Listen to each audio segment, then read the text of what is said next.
Maombi ya asubuhi Jumatatu ya leo, kuanza wiki na Mungu.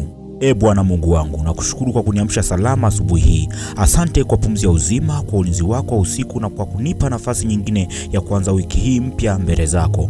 Baba wa rehema, naweka wiki hii mikononi mwako. Niongoze katika kazi yangu, niongoze katika biashara yangu, katika familia yangu na mipango yangu yote ya kila siku. Kila jambo nitakalolifanya, naomba Bwana ukapate kuliongoza. Usiruhusu nitembee na hofu, usiruhusu nitembee na hasira, usiniruhusu niwe kwenye mawazo ya kukata tamaa au ya kuchanganyikiwa. Nipe moyo wa utulivu na akili ya kufanya maamuzi sahihi. Kama ulivyomtangulia Musa na wana wa Israeli njiani, naomba unitangulie wiki hii. Fungua njia mahali palipofungwa, leta msaada mahali nilipoishiwa nguvu, na unioneshe hatua sahihi ya kuchukua. Neno lako linasema kuwa utanyosha mapito yangu nikikutumaini. Leo naweka tumaini langu kwako. Bariki kazi ya mikono yangu, linda safari zangu, niondolee hasara, niondolee migogoro, kuchelewa na kila jambo linaloweza kuvuruga amani ya wiki hii.